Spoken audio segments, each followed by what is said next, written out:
বন্ধুরা, আশা করব আপনারা সকলে ভালো আছেন। আপনারা দেখছেন কল্যাণী টিভি বাংলা। আমি সুখেন ঘোষ। আপনাদের কাছে একটাই অনুরোধ, চ্যানেলটি সাবস্ক্রাইব করবেন, আমাদের পাশে থাকবেন। বন্ধুরা, গতকাল পর্যন্ত আমরা কি দেখেছি?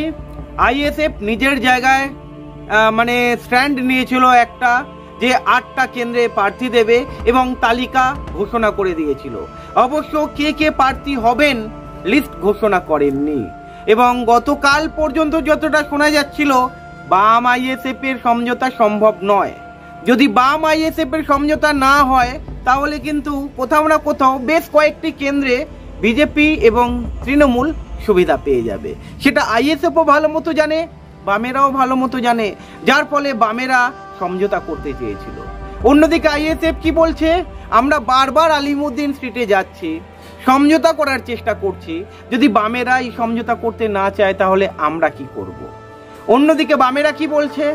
আমরা সমঝোতার জন্য রেডি রয়েছি, তবে এমন কিছু দাবি করে যদি আইএসএফ বসে, যেখানে আমাদের শক্ত ঘাঁটি 8টা কেন্দ্রের নাম দিয়ে দিল।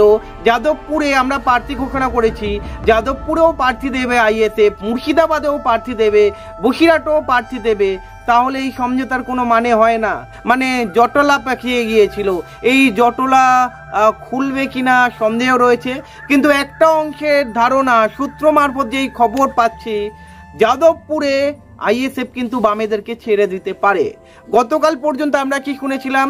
যদি বিকাশ রঞ্জন ভট্টাচার্য যাদবপুর থেকে প্রার্থী হন, তাহলে আইএসএফ যাদবপুর লোকসভা কেন্দ্র থেকে লড়বেন না। কিন্তু আজকের যে সূত্রের খবর, আইএসএফ কিন্তু নরম স্ট্যান্ড নিয়েছে, আইএসএফ সুর নরম করেছে। এবং খবর যেটা পাওয়া যাচ্ছে, যাদবপুর লোকসভা কেন্দ্রে আইএসএফ বামেদেরকে সাপোর্ট করতে পারে, এক প্রকার সমঝোতা হতে পারে। সূত্র মারফত খবর এটাও আসছে, যদি 4টে আসন বামেরা ছেড়ে দেয়, আইএসএফ 5টা আসন দাবি করতে পারে। আর বামেরা যদি এই 5টা আসন ছেড়ে দেয়, আইএসএফ যদি অ্যাকসেপ্ট করে নেয়, তাহলে আপনারা কিন্তু এই জোট দেখবেন। আইএসএফ বামে জোট হলে কিন্তু বেশ কয়েকটি কেন্দ্রে প্রবলেমে পড়তে পারে, যেমন টিএমসি এবং বিজেপি দুটো দলই কিন্তু প্রবলেমে পড়তে পারে। অনেকের চোখ কিন্তু এই দিকেই রয়েছে, এই জোটের দিকে রয়েছে। জোট বলবো না, বামেরা বলেছে এটা একটা সমঝোতা। আসন সমঝোতা শুধু জোট নয়, জোট শুধু শরিক দলের সঙ্গে হয়। যাই হোক, হোয়াটএভার, যেটাই বলেছেন। তবে অনেক সংখ্যক মানুষ যারা আইএসএফকে সাপোর্ট করে এবং বামেদেরকে সাপোর্ট করে, তারা কিন্তু এই জোট চাইছে। তারা চাইছে যদি এই জোট হয়, তাহলে একটা হাড্ডাহাড্ডির লড়াই দেখা যেতে পারে।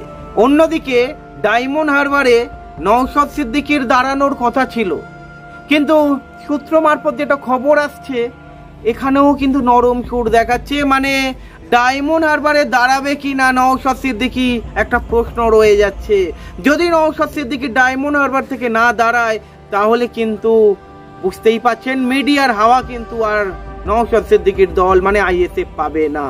কারণ 6 মাস আগে থেকে সবাইয়ের মনে একটা গেঁথে গিয়েছিল, আইএসএফ নওশাদ সিদ্দিকী ডায়মন্ড হারবার থেকে লড়বে এবং অভিষেক ব্যানার্জিকে হারাবে। মানুষের মধ্যে যেই ক্রেজটা দেখা গিয়েছিল, আইএসএফ যদি এখন না লড়ে, তাহলে কিন্তু মিডিয়ার ফোকাস পুরোপুরিভাবে আইএসএফ এর থেকে সরে যাবে। আমার মনে হয় আইএসএফ যদি বামেদের সঙ্গে জোট না করে এবং ডায়মন্ড হারবার থেকে না দাঁড়ায়, ঐতিহাসিক ভুল আইএসএফ করতে চলেছে। ধীরে ধীরে হতে পারে আইএসএফ যদি এই জোট না করে, জামানাত বাজেয়াপ্ত হতে পারে এবং আইএসএফ দলের যেই ক্ষমতা বৃদ্ধি হচ্ছিল, সেই ক্ষমতা ধীরে ধীরে হ্রাস হতে পারে, এমনটাই ধারণা করা হচ্ছে।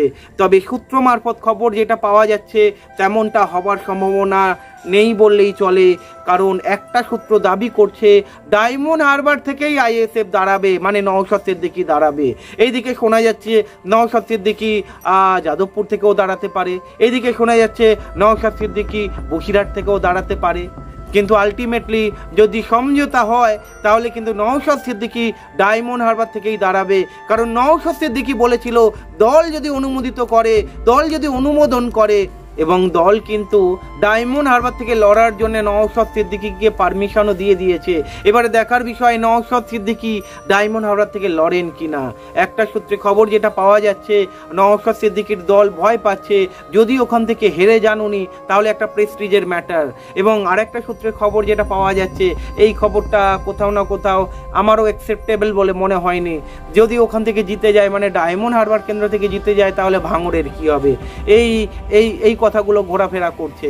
আর একটা সূত্রের খবর, যদি ডায়মন্ড হারবার থেকে নওশাদ সিদ্দিকী না লড়েন তাহলে একটা সূত্র মনে করছে আইএসএফ নাকি বিজেপিকে সুবিধা করে দিতে পারে, বা সুবিধা করে দেওয়ার জন্যেই হয়তো নওশাদ সিদ্দিকী লড়ছেন না, এমনটা একটা বার্তা মানুষের কাছে পৌঁছে যাবে, যেটা খারাপ এফেক্ট পড়তে পারে।